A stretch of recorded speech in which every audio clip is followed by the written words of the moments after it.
The first question I have to ask you is, what is your mother's maiden name? What street did you grow up on? And what is your favorite animal? Today, it's all about Gatorbite. How he learned hacking, what he's up to now, and what advice he would have for the next generation of hackers. I'm Alex. I'm a hacker and information security geek, and on this channel, we explore the people, projects, plots, and passions of hackers.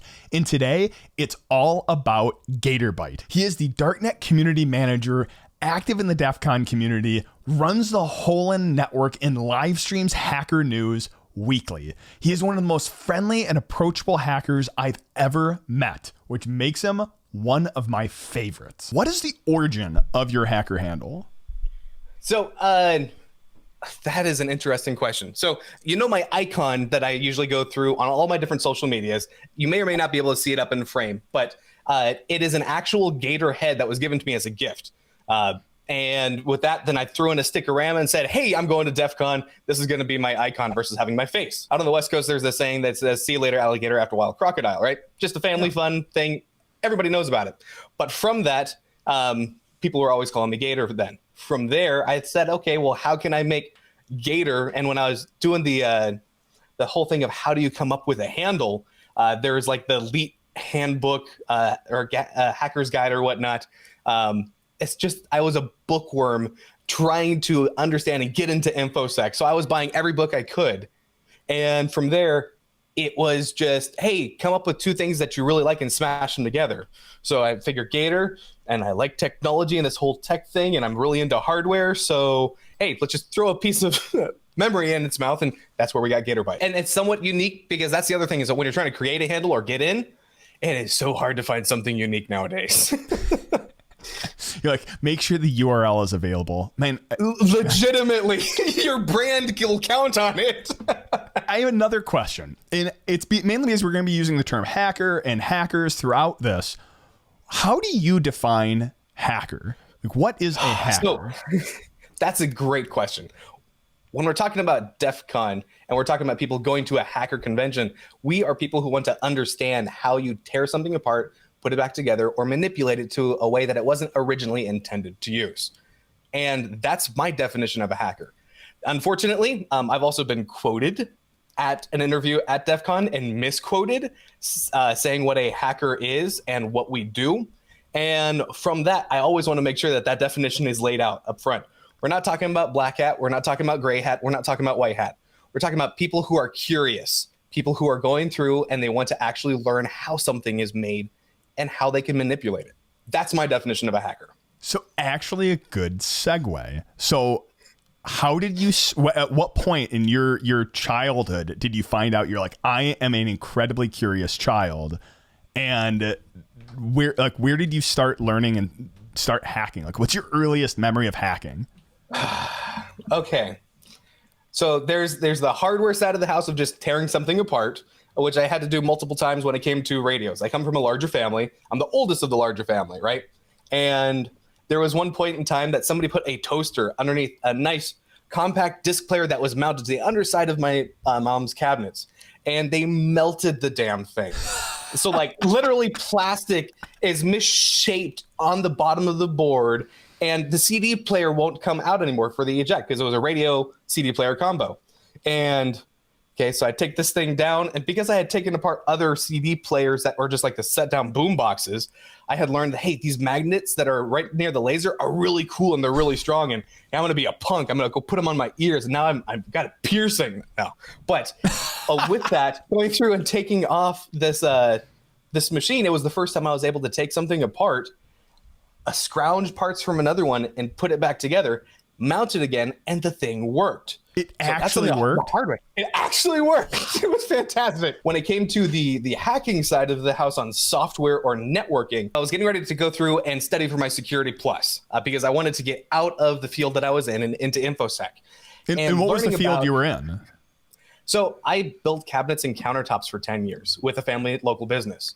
I was actually the foreman of that for quite a while. So I've got a tool/trade underneath my belt that's completely disconnected from anything InfoSec related or computer related.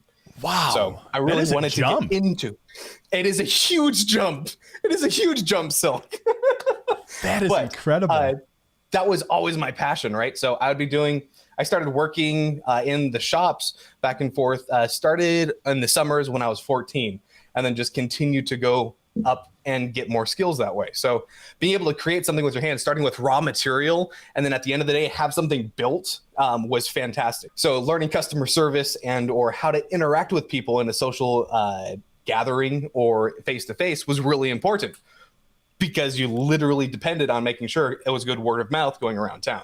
See, so I can't help but think the reason why you're just such an approachable person at DefCon, like, again, I want to talk about this a little later, but you're such an approachable person at DefCon and Darknet, and it's why you're such a good community leader. And I can't help but think some of the background must have helped you bridge that gap. No doubts in my mind whatsoever there, so none whatsoever. So that's your earliest memory, and it's amazing to hear the jump. What was the thing that triggered your interest to make the jump? That's a fun story. It actually relates back to the software side of why I wanted to get into hacking, was because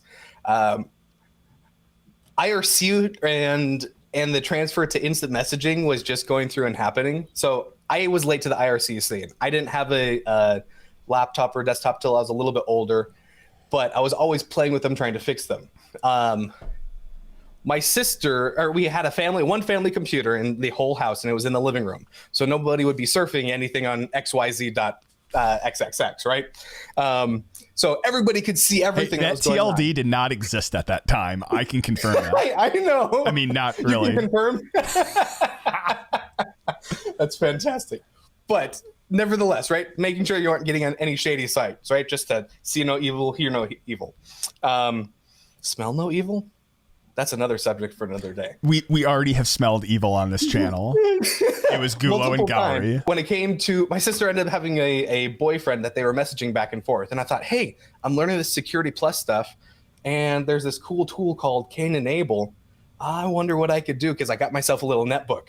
The Acer, it was like the EPC, but it was by Acer instead.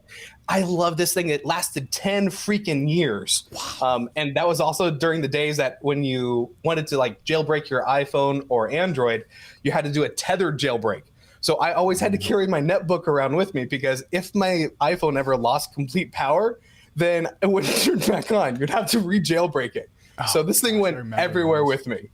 Right? They're awesome little PCs. Well, I just remember the jailbreak being so disappointing. You're like, if I have to reboot my phone, if I run out of battery, I'm going to have to plug this thing in to be able to boot it. Yep.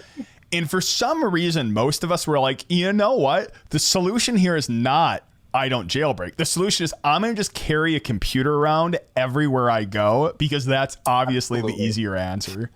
It absolutely is. When you have a battery that lasts you for at least 6 hours, that's a great laptop, right? Oh, there's definitely. I know there's a story there, because I think it was the first time I ever met you at DEF CON. I had such admiration because you had like the kilt on, the utility belt, and then you had a giant battery with cables just plugged into all your devices. And I'm like, this is someone I definitely need to talk to. Oh, it's awesome. Yeah. So during that time frame, I have never really cared about fashion. I've more cared about utilitarianism when it comes to easy access to things, and especially carrying your tools with you, because you never know when you're going to be stranded out in the middle of the desert and you need to have power, internet connectivity, and every gadget or plugin that you could possibly need, right? Not like DEF CON's that way or anything. Oh, yeah, absolutely. Because somebody's going to need a cable to convert, because somebody forgot their laptop a converter, and you want to be that guy that says, hey, I got the part. Go. Oh, be good. Again, what makes you such a good community manager? You're like, I'm going to look for every opportunity to meet everyone. They need something, I'm there. It's awesome. Who had one of the biggest impacts from a technical perspective, pulling you in, teaching you, in really helping mold some of that technical expertise? Ooh, okay. So that one is actually a buddy of mine who helped start our hackerspace, is what I would say. So we have a hackerspace called Awesome. And we've changed it over the years to Awesome Holon, because we were trying to do this thing. We went to DEF CON. Sometimes when you're going to DEF CON, you can have a very elitist attitude or get that negative feedback. That's one of the things I know in the Darknet we've tried to go through and break down to where that's not the case. But a lot of the things and ideas that the Darknet contest and that we've been doing here at Awesome, we're running parallel. I'm like, why are we doing this and duplicating work? We should just merge. So did the same thing. I treated our Awesome hackerspace like, hey, we're going to try this in Darknet, but I'm going to see how it practically works with our hackerspace first. And then just started bridging gaps, like how to learn, teach, and play in the technological realm, making sure that no understanding of a subject is necessary for you to make that first step and come to a meeting. So I'm trying to remember his handle because he's gone by a couple different ones, and he hasn't come to DefCon in a couple years. He and I then, after we helped start our hackerspace, then were able to work together at one of my previous employers. I got a job offer, and I was this close to moving from where I currently am up to the Seattle area. And we were, my wife and I, because I've got a wife and 3 kids, and we were very close to delivering our second child at the time. And I'm like, dude, I can't take this job, but this sounds fantastic. Your girlfriend's up there, go. And gave him the job. And then he went up. He's been kicking ass and taking names. I'd love to work with him in the future. But when he was first introduced at our first hackerspace meeting, his handle was Double Barrel. So Double Barrel went through, and inside of the hackerspace, I was just getting into Linux, which was cool. I was always tinkering, but the problem was I was just doing it at home. After my second or third DEF CON, we got together, started making this hackerspace. So we've been going for like 10 years now. And we had different officers come in, run it, and then go in and out. So that group of folks making my own local hackerspace really helped bring me up technically, which was amazing. So Double Barrel specifically said, hey, you should go check out this like Southern Linux California Expo, or Scale for short. Southern Linux, Scale. And with that, it opened up a brand new world to me of more of the open source world, but in real life versus just online. So I would say Double Barrel helped point me down the right path to say, hey, this Linux thing, this is pretty awesome, but here are the people, and you've been doing the Linux thing, but here are the people in the rest of the community that you can actually go interact with, which really helped branch out and be able to make more contacts. So one of the things you talked about is when you moved in to this new world from cabinet maker, we'll say, into the tech world, in something that I'm constantly having to do, I think most of us are, is first, what do you explain what you do to a new person you meet who's not necessarily technical? So I've been fairly compartmentalized with my life because I was curious to find out, hey, is this because there are so much negative connotation when it comes to hackers and people don't understand the real meaning of it versus what the media has continued to push. And we've, in my opinion, at this point, unless you can talk to somebody about the definition of a hacker first, you've already lost the definition of hacker. If you say, hey, I'm a hacker, unless you're going to a hacking conference. So you need to go through and say, hey, I'm a professional penetration tester, or I'm an InfoSec professional, or the new thing is this cyber professional, or whatever else. It gets tough. So depending on which circles I was running with and saying, hey, here's what I do, here's something that you might be interested in, it would be more of a, hey, are you interested in 3D printing? Do you want to be able to secure yourself more online? I run this group called Awesome, and it teaches you different skills. We don't assume any prior knowledge. Come on in, come to a meeting. Doesn't cost you anything. We're literally giving away knowledge. If you want to participate in like a hands-on workshop, bring a laptop, and you're good to go. Sometimes it would be soldering and such, but that always came to be interesting when it looked for a new employer. Because, hey, I'm doing all these other things in the open source community or in the hacking community. Open source is a little bit easier. You can say, hey, here's my GitHub, or here are the programs or things I've been working with. But in the hacking community, do you really want to connect? And this is where I've still drawn the line, your real name with your handle. I thought that was more important in the past than I necessarily do now. And there are at least a couple places on the internet that you can find my real name. And you found a couple of them.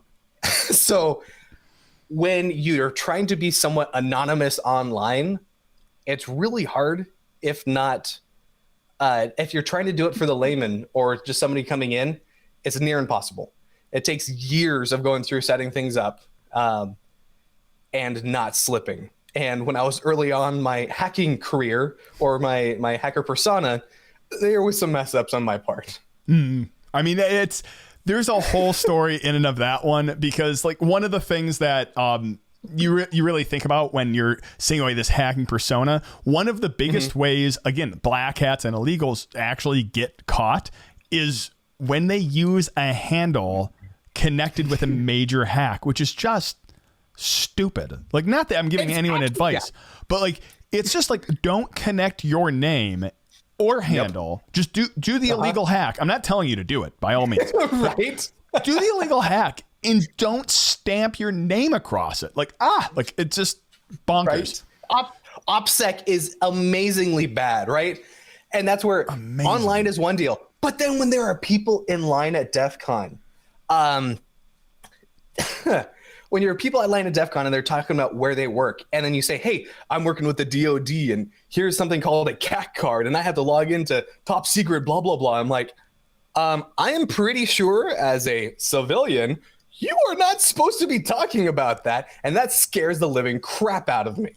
Why are you talking about this? Yeah, I feel like you get one of two categories when you talk to people at DEF CON. Is one, you get people who are very like paranoid private, we'll say, or on the edge. And then you get people who are just the most arrogant, loudmouth people. Again, you don't get a lot of in between. You get like paranoid private, or you just get like so obnoxiously over the top arrogant. And I go one step farther in what you find is you go so I'll go on a random adventure here. You know, I'll even go for it. And click here. Is you hit this random adventure within your DEF CON experience or your knowledge experience, and you start off knowing absolutely nothing. You acknowledge you know nothing, you learn, and you start learning from people where you learn just that first curve. And it's just high enough on the hill that you can look down and realize you're above other people. And people go one of two ways here. On one way, they look back and go, oh my goodness, I'm so much smarter than these other people. And then they keep climbing and they go, oh, I'm definitely smarter than these people. And then you get to the plateau at the top and you're like, oh my gosh, these people have no idea. Then either people stop there and they always look down, or you get the other people who look up and go, oh my gosh, I am only like a 10th of the way there. Oh my gosh, there's like 5 more mountains over there. What the hell, man? And then you start learning so much. And like, for me, I've been I'll talk about myself for a minute. Like, I have been in the industry since I started as a penetration tester, went on to start my own company, now lead like people who are virtual CISOs to like Fortune 100 companies. And the thing I love is that I am an idiot child compared to all of them in their own verticals. Like, in the hacker space, like in the true DEF CON hacker space, you don't want to be the smartest person in the room, because if you think you are, you're definitely not. You want to be the dumbest person in every room. And that's actually, for me, that's how I got smarter in this space, was I found people smarter than me and became friends with them. Hi, Gator. Not even so. And that's the funny part, is that making sure that that's the attitude that you're coming in with, you will be successful, not only in life, but especially in the hacking community, to where you say, hey, I may know a little bit about this, but just like for me personally and everything in Linux, there's more than one way to do things. And if I can learn somebody else's way of doing it, it could save me time, it could save me level of effort, or I could find out that there are things later on that are going to cause issues of the way of my doing it. That's why this other person who's more experienced is doing it their way. So being able to gather that information and say, hey, why do you do it that way? And not in a condescending way, but in a curious, again, hacker mindset of, I want to understand why you're doing it this way. So I completely agree with you. Just going around and networking to where you're able to find out where are subject matter experts that I can go and ask these questions, or at least get resources to go down the right path. And that's where you'll really succeed. So next question, and actually it works perfectly, which is, what does the hacking community mean to you? So I have never met a more friendly, inviting, and wanting to teach community. Up to the point in time where I went to my first DEF CON, I always thought I already had to be a hacker. I had to know what the hell I was doing, and I needed to know some lingo to be able to go. I delayed going to DEF CON for 2 or 3 years. First off, because I needed a job to get me there and back. I needed to have money to get there. But secondarily, I didn't think I knew enough. And I would say that is a false mentality to have. Come just as you are, because you're going to learn something. That first year, I sat down in chairs and just listened to talks. And I went to talks that were within my scope of understanding. Hey, because this thing's Linux. And then I went to talks like specifically at that point in time. I remember going and sitting in a talk. It was a Ruby on Rails talk about how to develop your own modules for Metasploit. And that all went whoosh. But I'm like, I'm here. I'm taking notes. I'm going to stick to it. I'm trying to stay awake, but this is so far out of my league. And then I realized, hey, DEF CON is only part talks. DEF CON is really the holon talks. So the second year, I went to the talks, was taking notes, and then started to talking to people in line. Oh, wait, there's this whole thing called LineCon. For years, bringing people in from our hackerspace or our surrounding community, we would go there. So I live about 4 or 5 hours away from Vegas, and taking the drive and just sitting there. And I'll be honest, we started to drink. If we were overage, if we were underage, not we were on the drive. Hold on, go back to that sentence. Like, we were driving for 6 hours. We were drinking. Gosh, the entire time. No, to be specific, we all jump into the car and then we would drive over to Vegas. We had park. We had then get to be the first people in line, and we did this for years. There was one year we missed it by a couple hours. A couple other folks had beat us. That was the year 20 of DEF CON, or DEF CON 20. Another group of folks had jumped in, but in between those years, I was doing LineCon for about 8 years, and we were almost first every single time. And just bringing new people in. The greatest part about the community, when we're talking about the hacking community, you get people in line, you don't have to know their real name, but you can then start sharing interests. You can then start talking to the goons, because, hey, the goons are there doing a job, getting things set up, and they see some passionate people sitting here, whether they're first in line because they want to make sure that they want to get a ticket or an actual physical badge versus a paper badge, or you want to make sure that you're starting to interact and talk with other folks. So I found that was the best way to get introduced to the hacking community, was go to DEF CON. You're going to meet so many amazing people who are there wanting to teach you something. All you have to do is say, I don't know how to do this. Is anyone willing to teach me? And from lockpicking to soldering to going through and cracking your first Wi-Fi password, there will be multiples of people there willing to help you out. And that's what the hacking community is for me. I think the thing I'd add to that is the hacking community is how I see it is it's an approachable community. It's people who are friends. And I think that stereotypical is what we talked about earlier, that arrogant jerk who you don't want to be friends with. And I almost feel like those people get ostracized a little bit at DEF CON because hackers themselves don't even like those people. Really, honestly, I have to agree with you. So the stigma that you get in the news or that you see online about hackers, and it's straight up wrong. There are people who are absolutely being criminal hackers or black hats, depending on what you want to call them. And there are people who are doing gray hat things. You've got there's a whole slew of different folks, and everybody comes to DEF CON of all sorts.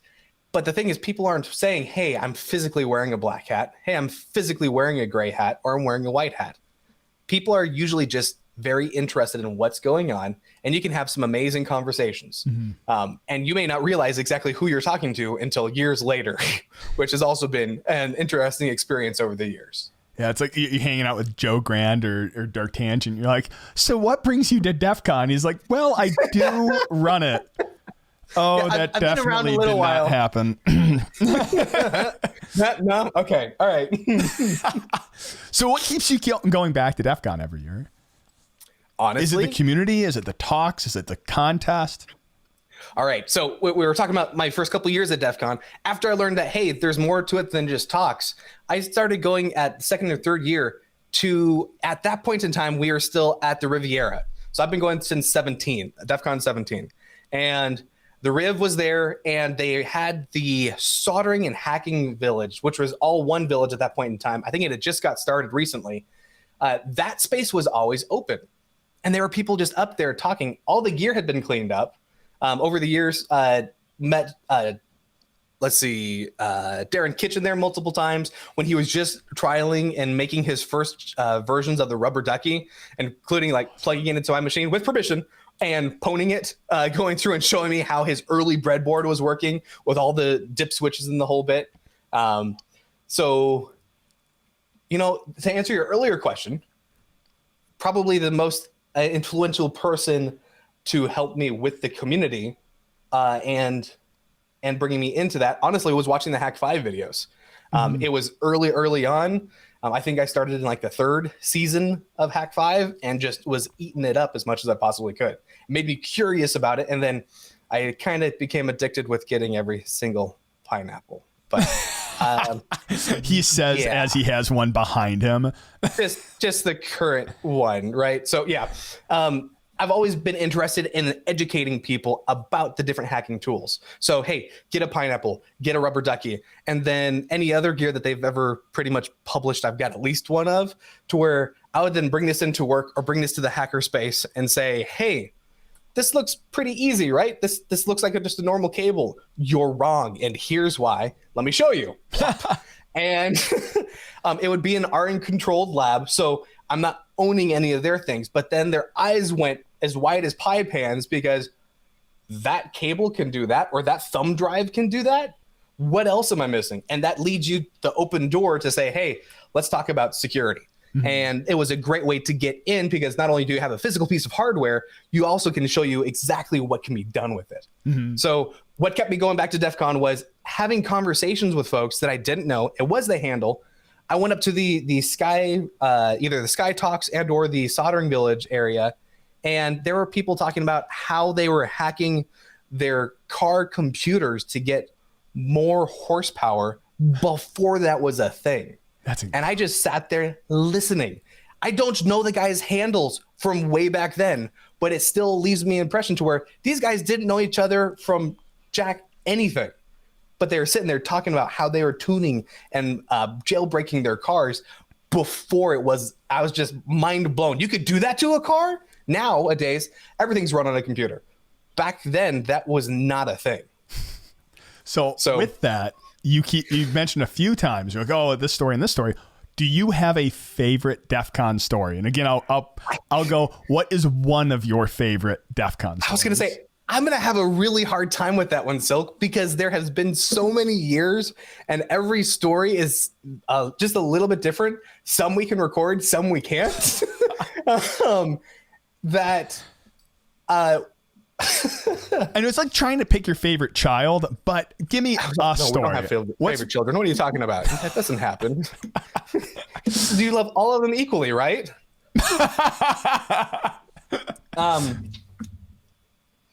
Let's see. Okay, because I'm just looking at my desk with the different things that are around me, right? What is one of my favorite stories? I could ask you this, is reach behind you, grab a badge, give me the story. Okay, all right. There's that option, and then there's also this option too, because I'm looking at it straight at my, okay. So I'm going to start with this one, and then I'll grab a badge. So this is this last year's of PepperCon, where you could physically say, hey, I'm going to send you a couple bucks, and you're going to go through and send me a token and or this powder that's inside. Now, growing up a very sheltered Christian white boy, I never did any drugs. Going to DEF CON, hey, it's hackers, it's drugs, it's drinking. Aaron, Sin City, what the hell are you doing in DEF CON at Vegas? No, this is not good. Everything's fine. First time I met the guy. What are you doing? Hot sauce? Yeah, I said that. So Black Halo was going around, and he's also helped out with the Darknet. He did like the handcuffs and the lockpicking boxes that you go through and do timed with.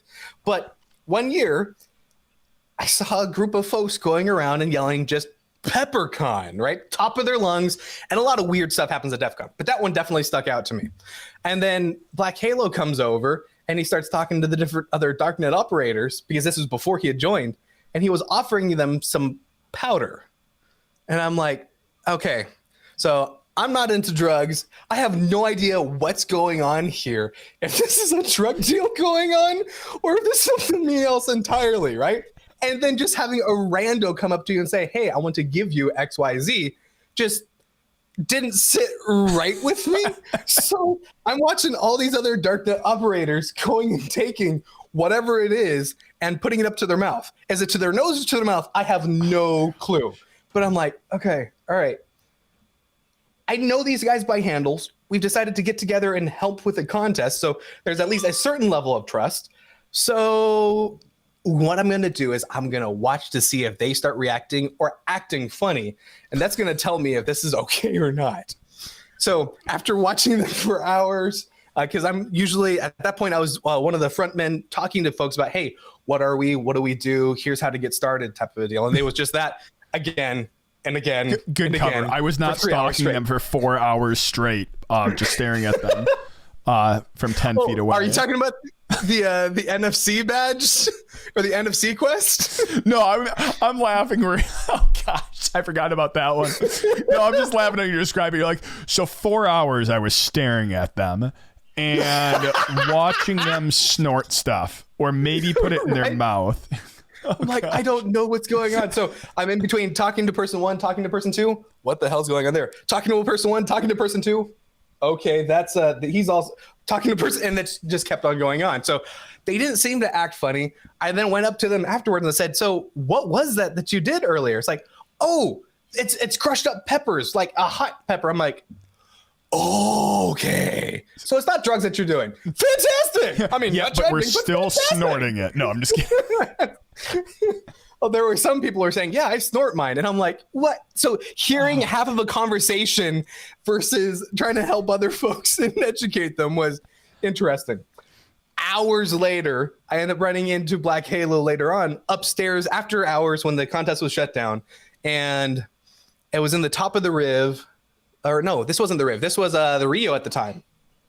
And walking the halls, I think it was going to either the 801 group or one of the dual core concerts that were going on, like dual core, Whitey, Cracker, and such. But met up with him in the hall and said, okay, so I understand what's going on now. Do you still have any of this pepper left? He's like, yeah. And then I go through, I give it a try. My buddy Ginger, I think, was with me at the time. He also went through and tried it. My brother at the time was also still coming. His handle was Zarkex.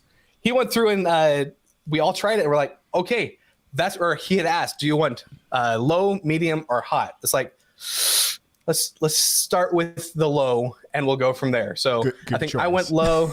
Just because knowing Black Halo is good choice. Right. So I tried it. I thought, you know what? That was actually pretty good. Very tingly. And I didn't know at the time, if you went through and completed the quest, you would end up getting a coin. So up here in my coin box from DefCon, from different years of challenge coins, we've got ones from Darknet. We've got ones from the PepperCon folks. But that was a very memorable story of what are these guys doing? Are they just openly dealing drugs? No, it's just peppers. It's not as malicious that you think it is. It's just DefCon. It's just DefCon. I mean, that's really probably the best way to say it. It's just DefCon. Right? So this never know what you're going to find. Oh gosh, no. So this past year was virtual, which kind of stunk, but given the situation, of course. This year might be virtual, might not be virtual. What's your involvement going to be this year, you think, from a virtual standpoint? So I don't think we're ever going fully just back to physical. I think there's always going to be a virtual component. The nice thing about Darknet and helping out with that for the last, 10 years? I think around 10 years. I think this year is our 10th year. think this is our 10th, because I think I came in. So I know this is a little bit of a sidetrack, but I know Smitty had gone through and done 1 or 2 years before I had joined. And he was the founder, the co-man who went through and ran this. I had gone through and read the Daniel Suarez books, Damon and Freedom, and I'm like, this rocked my world. I go totally identify with this, and trying to build these communities is exactly what I've been trying to do, but this puts it more succinctly than anything else. So I now call them the good books.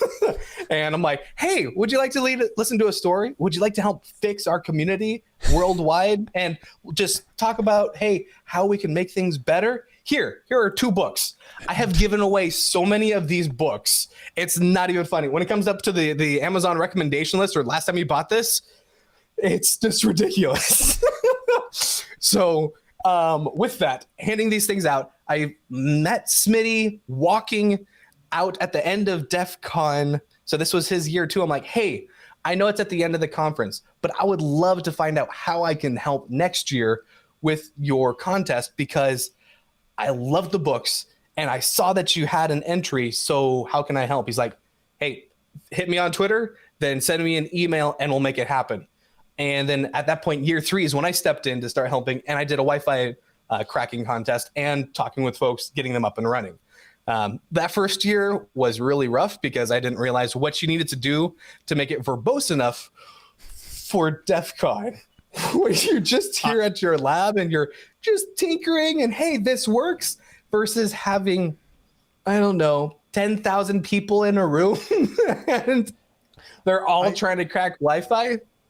I remember that challenge, and there were some multiple mistakes and probably multiple things that were discovered. First, it is a needle in a haystack. It's like, oh yeah, just find the access point in Vegas, and you're like, 400 access points on my phone. I can't even find the one I'm trying to attach to, let alone the one that's not even broadcasting. And everybody had just bought a pineapple there too, right? So everybody's turning it on and doing Rick-rolling everything. So there's so much spectrum that is just being blasted all the time. You can't find anything. Then 4 hours later, you're like, oh, I think I found it. No. You're like, let me go check the battery. Maybe I forgot to plug it in. You're like, I hate you. Well, so it's like, there's so much going on here. If somebody's going to come up and say, hey, I want to do your quest. Sweet. Hang on.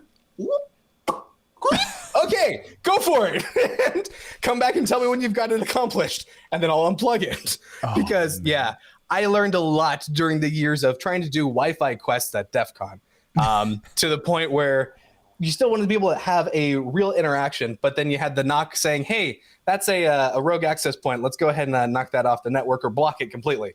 Versus, let's go out to the hall because there's not as many people out here. Let's plug this in. Go. So I learned a lot over Wi-Fi and more hostile networks over the years to where I started being able to replicate some of that here in the lab before I went and took it to DefCon. But that might have been a side tangent. What was the original question there, Silk? No, you actually hit a bunch of them, which was like, what's your, was it being virtual? Were you doing? And actually you hit like 5 questions, which was like, what's fondest memory of Darknet? What got you started in Darknet? Like, you're just jumping through some of my questions, which are the next one is like, we're now Darknet 10. Mm-hmm. And what keeps you coming back to Darknet? It's absolutely the community, man. And the hope that we can go through. And honestly, the whole holon idea about being able to create a community that's able to be self-sustained. The idea that you can help train other people. There's no gatekeeping. That's really, really exciting to me, because then anybody who's curious, and in my opinion, it's better because they're coming to you asking these questions and wanting to learn versus let me do another side tangent. I don't have a college degree. I've done some college. I've got a high school degree, but I was in the decision making. Okay, I'm doing this cabinet making because this is what's making me money at this point, and I want to get into the IT side. I've been doing side jobs and night jobs all the time to grow my knowledge of how this is done. But I can either go into debt and go get a college degree, or I could self-study for certifications and get more connected with the community. And for me, I decided, hey, I don't want to go into debt, but I still want to learn. So I'm going to go teach, and I'm going to go connect with more communities to get more almost mentorship, but without that word really coming to mind. And what keeps me coming back is saying that we've been able to help actually build that. We are a bunch of random ass people from all walks of life who've just said, hey, we've read the books, we see what we're doing here, and we see how we're able to raise the tide, which helps float all boats. You're able to help literally bring up the security level of the community, and thus do the same thing to society. So we're, instead of us being, hey, we can do this by obscurity thing or try to bolt security on at the last second. No, we're going to start looking at this from the beginning and think at it as a attacker mindset, or how can I make this more secure? Or ask somebody else in the community saying, hey, this is what I've built. Can you look at it? Does this look right? And how would you break it? So that's what keeps me coming back to DefCon. That's what keeps me coming back to Darknet specifically, because we're helping build that community out, and we've made lifelong friends because of it. And most of the time, we still only know each other by their handles. Whether we talk online, if we are driving through someplace every once in a while, maybe we'll meet at a central location back when we could, and we'd hook up, get a dinner together, catch up with each other, and then see each other at the next DEF CON or online. So that, I think, is the part that the overall community that comes together, that's just willing to help everyone else, honestly, and be able to bring them up in skill level. So you've been talking a couple times, and you kind of already brushed on it, the holon network. You run the holon network. What is the holon network for people who don't know? The holon network is the same idea when it comes to creating communities, like from the Daemon and the Freedom books, but it's materialized. At this point in time, it just started as a website and a podcast. Right now, Digital Tinkerer and I have been doing a podcast for the last 2, almost 3 years now. First year, we just did it on Twitch. Second year, we actually started uploading it to like Podbean, so it started getting distributed, and we're starting to help improve on it and get it to more places now. But the website side of the house is that if you want to build a tutorial of some sort, whether that's for a Darknet quest or just helping build things out in general, that's a great place to go posting. We're not trying to recreate other content that other people have done, but sometimes when you're creating content, you can say it or have a different view of it than anybody else has. So then you're able to take that and write that down. And if you just teach one person one new skill, in my opinion, you've met your demographic and you've helped someone else. Mm-hmm. So that's what the holon network website's for. When it comes to the podcast, we're talking about cybersecurity weekly. And we're talking about what your privacy issues are that are going on in the news for that week, what your vulnerabilities or lack thereof, things that are other security related items, whether you need to go patch or such. And then our projects that we're doing, because as curious hackers, we're always doing something, whether it's Raspberry Pi clusters or Raspberry Pi clusters, or going through and building up other networking, automating things when it comes to like Ansible. Right now, McLovin has been kicking ass and taking names when it comes to building out the mesh network. You're jumping ahead, which is actually what have you been working on lately? And before we jump off the holon network, because I know it's very much connected, what day do you live stream the broadcast? That's a great question. So in the past, we used to do it on Sunday, and we wanted a day of rest too. So we ended up moving it to Monday. So it's Monday. We get on and start streaming at 5:45 in what Pacific time? Pacific time. Right. So that's what we're doing live. It's over on Twitch. Usually I go through and I post the podcast that evening. If I get caught up with, getting dinner before I edit the podcast and put it online, it's the Wednesday after. Okay. But and I'll make sure to include a link in the description below. Fantastic. I appreciate it. So what projects have you been working on lately? You mentioned Raspberry Pi cluster. What have you been working on? So right now, been working on and off with McLovin, and the focus has been, we're trying to literally build out an automated setup to create an individual holon software stack is the best way to explain it. So like in the books, they had their communities that were in different locations, but they had some shared infrastructure. So even if they lost internet connectivity, they could still intercommunicate with each other.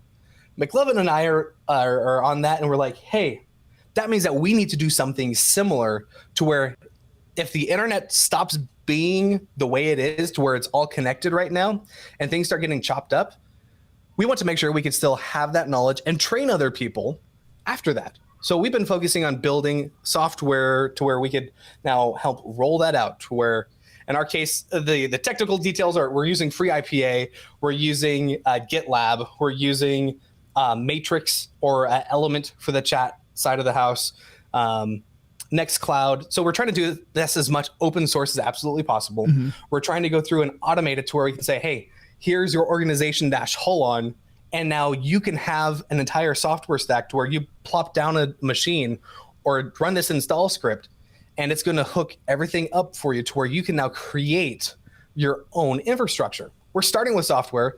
We've been playing with different hardware in the past, but the idea is that if we have the software stack there in place, then we're able to not only interconnect that with an LDAP or the ability to authenticate across multiple applications, all using the same, we can also federate it to where if we want to go through and be able to share, say, in the future at some point in time, Darknet will say, hey, here are the quests that we've done. These are training quests. Take them and improve them. Or what's the next step?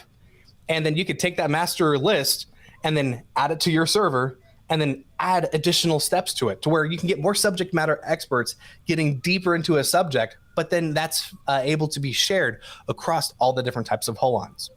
So this has been a long-term thing that we've been working on, but we're getting closer and closer to actually pressing go. So the cool thing is with the mesh network. Go ahead. I was going to say, so it's almost like an ecosystem. So I want to set up my own holon, my own community, my own, we'll call it even hacker space maybe. I could grab this, launch it, customize it, and then I'm going to get my full stack of how we're going to communicate. How am I going to connect back to, we'll call it the mothership.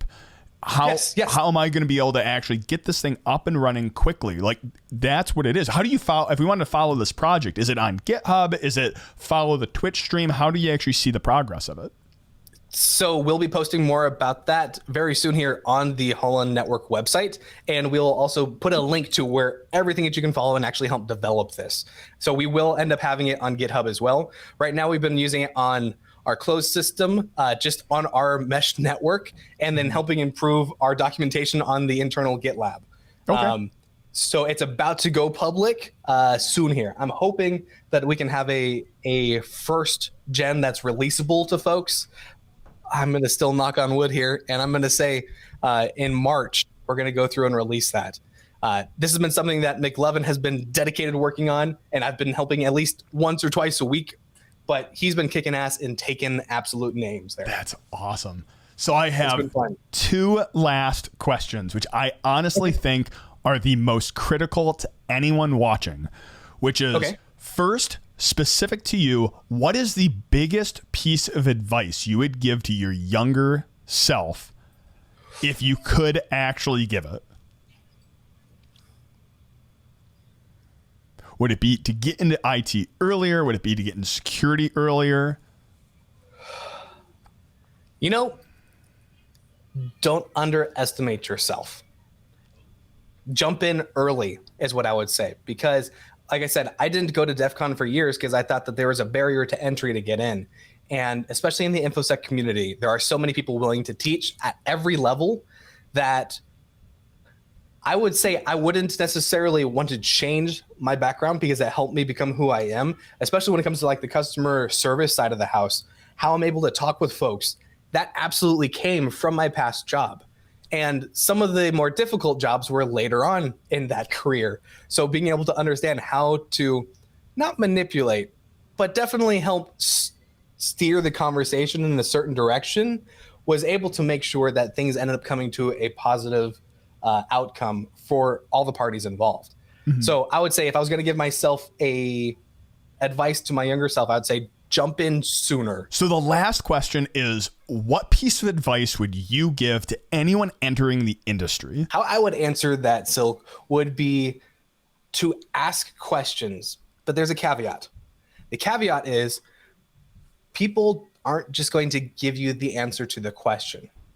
They also want to make sure that you're going through and you're putting out a certain level of effort. What I would say is that when you ask a question of somebody to learn how to do something, also include the steps that you've done and already trying to troubleshoot this, because then it's documented, which is a big deal in our industry. If you don't do documentation, and I will say, to be honest with you, Silk, I hated documentation. Growing up, English and spelling, and to this day, spelling is just, I am the worst at it, absolutely. But I document everything. Voice texting is great. Doing word for word is great when you're taking notes. But if you document something, that means that you can make a repeatable step. And that means that when you're going to a mentor or somebody else to ask a question on how to solve, it's not just that, hey, how do you exit Vim? It's that, no, here's what I've tried. I've hit the enter key. I've powered off my machine. I've slammed my keyboard. I've switched to nano. There are lots of different ways that you can say, here are the things that I've tried. But if you don't ever tell that or bring that to your mentor or a blog post or a podcast, you're not going to help other folks understand where your level is to say, and you've already done the research. Here's the next step, or here's the right path to take on. Because if you don't have that information, they're going to say, hey, have you tried reading the man pages? And that's always the whole grumpy old sysadmin way of, hey, RTFM. And I don't think that's helpful to the community. Mm-hmm. If you document what you've done, you can then show, hey, don't tell me to RTFM. I've read the RTFM. I don't know how I'm supposed to go through and put those combinations of letters. Are they spaced? Do I need that colon first? How do I get out of command mode? These are the questions that will be answered if you said, here's my documented step process of troubleshooting. It sounds like it's a long-winded answer. That's the thing is that I think the most important thing out of that is first and foremost, ask questions, give it a try before you ask questions, and document your process being the most critical. Absolutely. I can't tell you how many times in my career now, documenting the process of whatever I was doing saved my bacon, not only on compliance side of the house, but also when it came to, hey, the lab that I helped build when I walked in would take a month and a half to rebuild. I asked the lab manager saying, hey, how long can you have downtime before it's going to get into your bottom line? He told me 2 weeks. By the time I left that organization, we were down to 3 days, and you could literally grab a high schooler who could only learn how to read and could follow the manual step by step with pretty pictures and the whole bit, and literally get between a Linux course, if they had never touched Linux before, and that lab manual, they could build it in 3 days. That's incredible. That's what you want to aim for. That is the level of documentation we should all strive for. Is can a high school student follow it? Yep. Or in your case, a high school graduate. No, I'm not putting that in. I'm just kidding. Horrible. Well done. Love it. So with that, what are your final parting shots for anyone watching this video? So love your hacker community and love your hacker family, right? Because there are so many people out there that are just doing this out of their spare time because they want to help give back. And I would absolutely encourage you to give back to the community.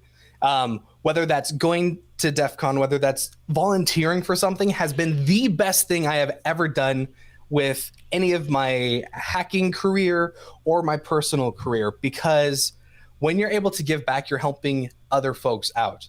Whether you were assisted in coming into the community or not, the fact is you can make somebody's day and or life better by just giving them a foot up, giving them encouragement. And every time that you're able to go through and do that, it's fantastic. So with that, the shout out being to all the Darknet agents and operatives, I will say the Darknet operative family is absolutely amazing. I'm looking forward to when we can meet up again. We've had lots of laughs. We've had lots of different stories that we can and can't talk about at so many different parties at DEF CON. That's one thing I know that I'm looking forward to in the future, is being able to have a time that we can just breathe at DEF CON and get together with all the other operatives from Black Halo, Gowry, Gulo, Chaosaur, Nolan, Oh Hi There, Pyre, Samosa, Silk, Zero Altitude, Bunny, we got Colonel, we've got Ginger, good grief, we got we've got Crux and Mansell. Boy, there are so many stories that go with each one of these individuals. Skyria, Bunny, Sanity, Ruin, and I'm sure there's more. There's also like Envelope. Gate Herder is one of our newer folks as well. It's just been a fantastic time. And then for the folks who've actually helped make the badges over the last few years, whether it be Command Code and Crux, Bunny helping along with that, there has been such an amazing group of people coming together, literally doing this out of the kindness of their heart, out of their own time and money, to make sure we're able to help give back to the community and learn new skills. It's absolutely amazing. And I look forward to bringing more people in, not just the operatives, but into the Darknet agent family and helping each other out. That's awesome. Well, with that, thank you, Gator, so much for joining. Thanks for going over all this, and I cannot wait to see you next in person. Ditto's here, man. I'm really looking forward to it, and we'll have to go to that one place that one time that we did that thing, you know? Oh, yeah, absolutely. Good deal. It is so hard to hang up on Gator because the truth is he is the embodiment of what it means to be a hacker. He's friendly, approachable, and loves to learn. If you have any questions for Gator or you want to see more of this content in the future, leave a comment down below, and next time I have him on, we will be sure to dive in and answer those questions. Thanks for watching.